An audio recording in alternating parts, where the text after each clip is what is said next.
News point लेकर हाजिर हूं मैं राजीव। दोस्तों, राष्ट्रवाद और हिंदुत्व के नाम पर एकता का पाठ पढ़ाने वाली बीजेपी के नारे बार बार बदल रहे हैं और यह बड़ा सवाल है कि आखिर उसके नारे क्यों बदल रहे हैं। आप याद कीजिए कि पहले एक भारत श्रेष्ठ भारत की बात मोदी करते थे।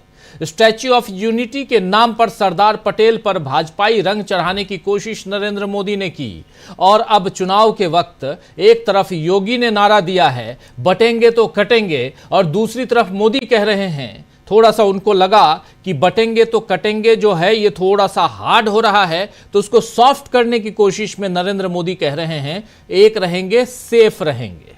एकजुट होकर रहने की नसीहत बीजेपी ऐसे दे रही है मानो वो विपक्ष में है और 10 सालों से सत्ता में कोई और बैठा है। पहले हरियाणा चुनाव में योगी ने बटेंगे तो कटेंगे की बात की थी, आपको याद होगा, लेकिन अब महाराष्ट्र में इस नारे को अजित पवार ने ही नकार दिया है और बता दिया है कि महायुति तो पहले ही बट चुका है।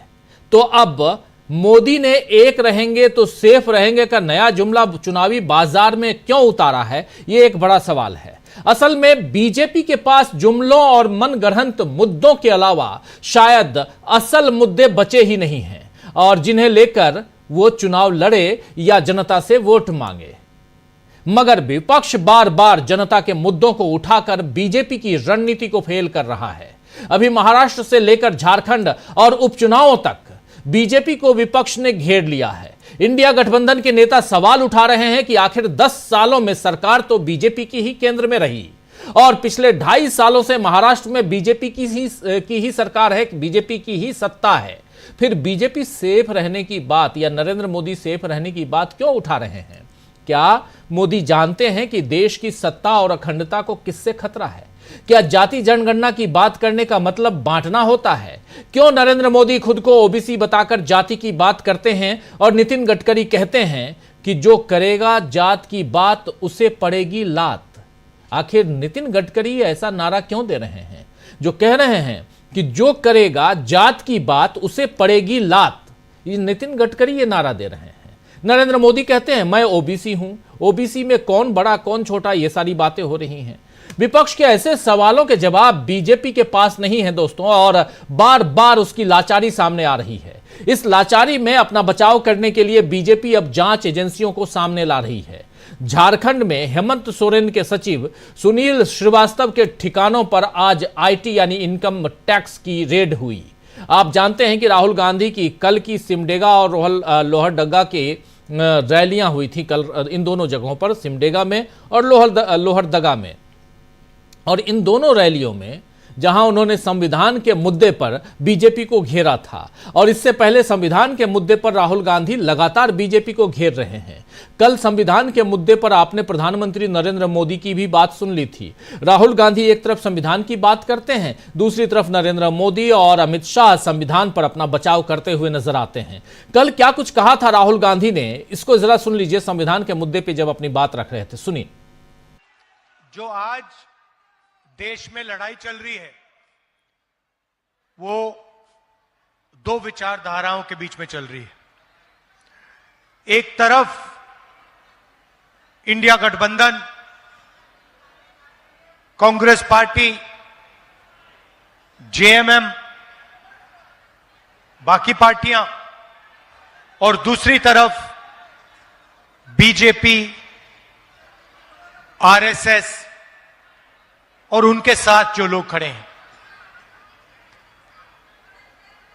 हम संविधान की रक्षा कर रहे हैं, हम संविधान को बचाने की कोशिश कर रहे हैं और वो इस संविधान को खत्म करना चाहते हैं।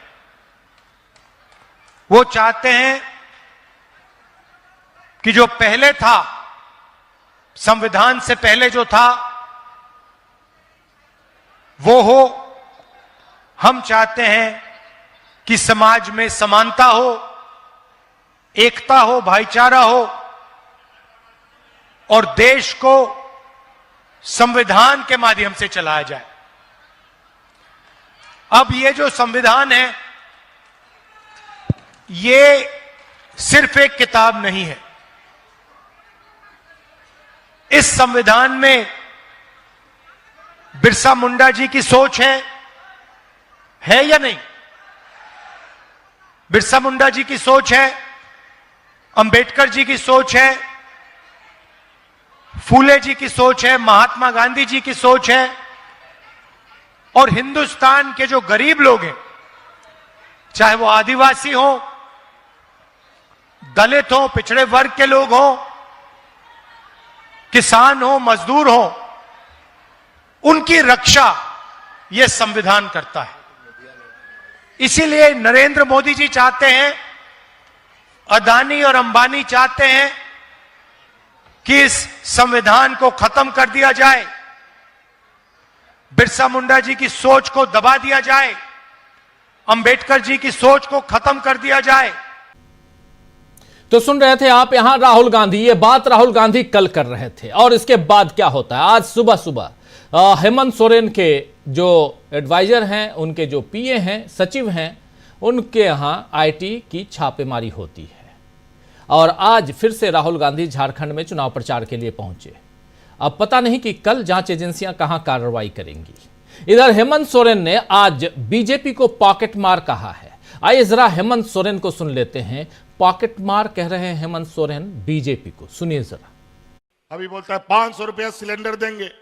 पूछिए, इनका ही सरकार है आसाम में, क्या वहां 500 रुपया सिलेंडर मिलता है? इसी का सरकार छत्तीसगढ़ में है, पूछो वहां 500 रुपये सिलेंडर मिलता है?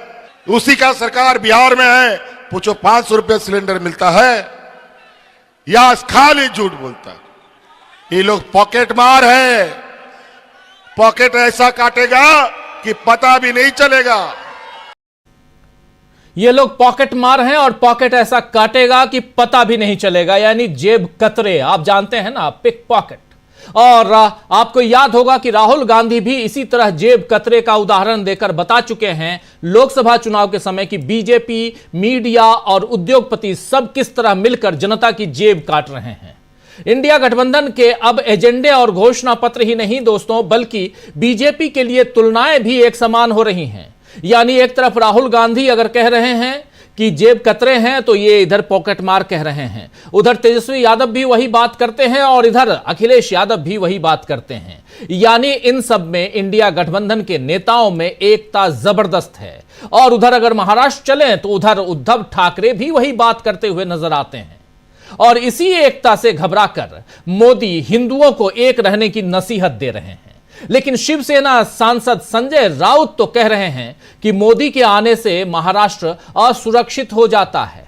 जी हां, मोदी के आने से महाराष्ट्र असुरक्षित हो जाता है। संजय राउत ने आज जबरदस्त वार किया है बीजेपी पर, नरेंद्र मोदी पर। आइए जरा संजय राउत को भी सुन लेते हैं, क्या कुछ कह रहे थे संजय राउत। सुबह सुबह संजय राउत मीडिया को रोज संबोधित करते हैं और आज भी सुबह कर रहे थे मीडिया को संबोधित। आइए जरा उनको भी सुन लेते हैं। तो इधर झारखंड, उधर महाराष्ट्र और इधर दोनों के बीच दिल्ली को देखें तो बहुत कुछ चल रहा है दोस्तों, उस पर हम बात करेंगे। लेकिन पहले संजय राउत को सुनिए। इस प्रकार की बयानबाजी करने की नौबत प्रधानमंत्री पर क्यों आ रही है? बटेंगे तो कटेंगे नहीं चला, बटेंगे तो कटेंगे लोगों ने फेंक दिया हमारे यहाँ। अब एक खाई तो सेफ है, किसको आप एक कर रहे हो, किसको सेव कर रहे हो? इस राज्य की पूरी जनता आपकी नहीं है क्या? इस देश की पूरी जनता आपकी नहीं है? हम सेफ है महाराष्ट्र में और हमको ज्यादा सेफ होना है, इसलिए हमको बीजेपी को यहां से निकालना है। और आप आने से ही महाराष्ट्र में हम अनसेफ हो जाते हैं, क्योंकि हमको मालूम है आप यहां आकर लोगों को भड़काएंगे, दंगे के लिए एनकरेज करेंगे, बटेंगे और कटेंगे जैसी घोषणाएं देंगे। जब तक आप यहां आते हो तब तक हम अनसेफ है, इसलिए हम इस तो सुन रहे थे आप, हम सेफ हैं और हम नहीं चाहते बटेंगे कटेंगे की बात यहां कर रहे थे। और इसी पर यहां साफ साफ अपनी बात रखते हुए संजय राउत, अब अजित पवार भी शायद यही मान रहे हैं, इसीलिए वो बीजेपी के नारे को नकार चुके हैं और अब वो अपने प्रचार में नरेंद्र मोदी को आने भी नहीं देना चाहते हैं। अजित पवार के प्रचार में मोदी भले ना पहुंचे, लेकिन वो बीजेपी के स्टार प्रचारक तो हैं और उनका सारा प्रचार कांग्रेस विरोध पर टिका हुआ है। आज नांदेड़ में नरेंद्र मोदी ने दावा किया कि दलित, ओबीसी, आदिवासी सबका समर्थन कांग्रेस खो चुकी है। मोदी ने राहुल गांधी के लाल कवर वाले संविधान पर भी, यानी जो किताब राहुल गांधी लाल किताब संविधान वाली ये किताब जो लेकर दिखाते रहते हैं, इस किताब पर भी नरेंद्र मोदी ने तंज कसा है। जिस तरह से महंगाई, बेरोजगारी, किसानों, युवाओं, महिलाओं की बात छोड़कर मोदी और पूरी बीजेपी राहुल गांधी और कांग्रेस और इंडिया गठबंधन का विरोध करने में लगी हुई है, उससे साफ नजर आ रहा है कि बीजेपी चुनावी जमीन पर टिक नहीं पा रही है।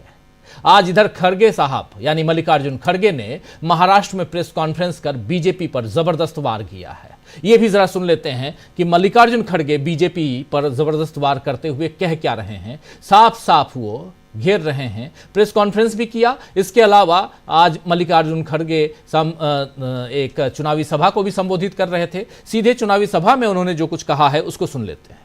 पहले इतना बोलते थे कांग्रेस ने क्या किया, 70 साल में क्या किया, क्या किया?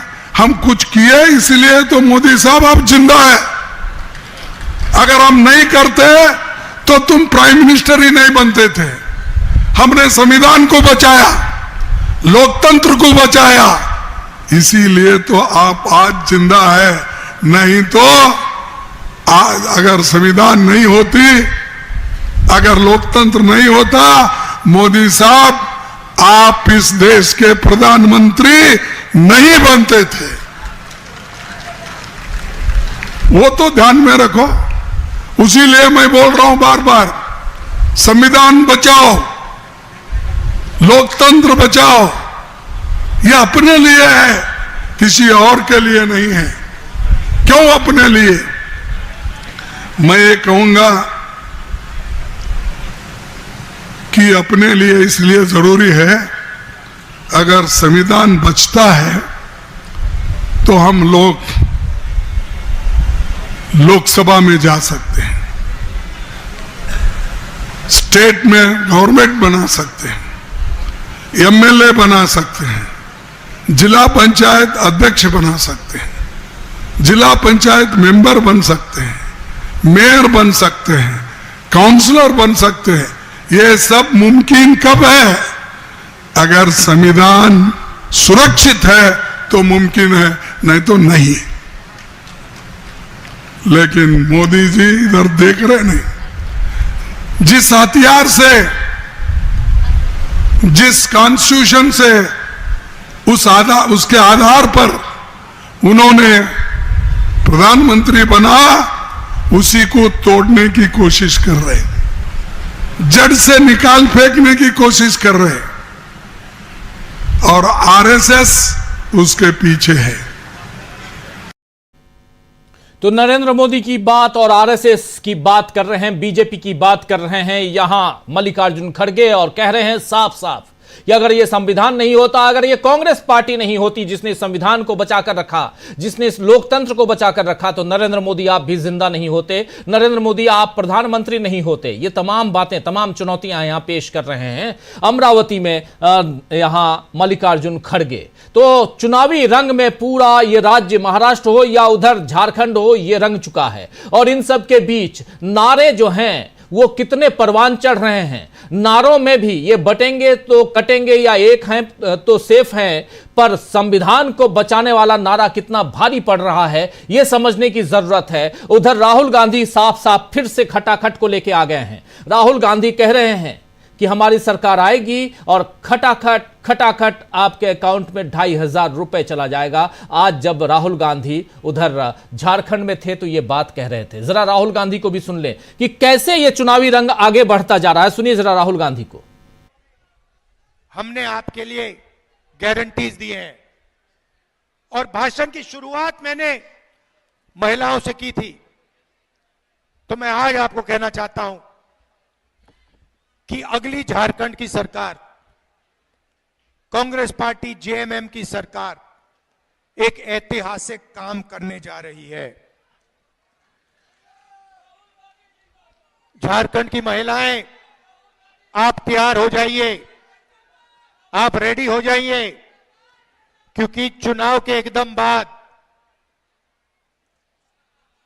खटाखट खटाखट खटाखट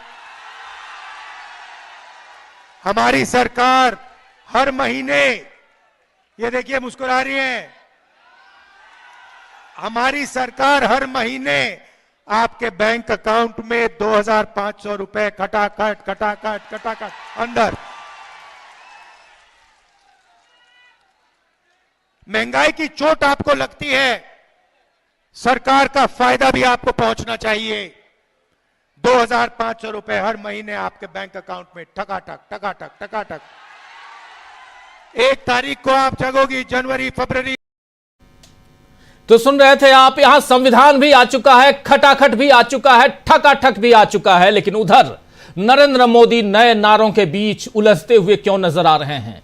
नए नारों में 2 बहुत महत्वपूर्ण बातें। एक, बटेंगे तो कटेंगे, जो उनके ही लोग जिसे नकार रहे हैं। एक है तो सेफ हैं, इसको भी लोग नकार रहे हैं, इसलिए कि आप किससे कह रहे हैं? 10 साल 11 साल से सत्ता पर आप हैं, ये बीजेपी के लोग ही तो सत्ता पे हैं, तो आप विपक्ष में हैं या सत्ता में हैं, पहले ही आप तय कर लीजिए। और इन नारों के बीच जूझते हुए, झूलते हुए आप फिर से उसी खटाखट में और इधर संविधान में उलझ के रह गए हैं। और बार बार आप कह रहे हैं वो जो लाल किताब है उसके पीछे सादे पन्ने हैं। ये कह क्या रहे हैं आप नरेंद्र मोदी जी और कह क्या रहे हैं अमित शाह जी?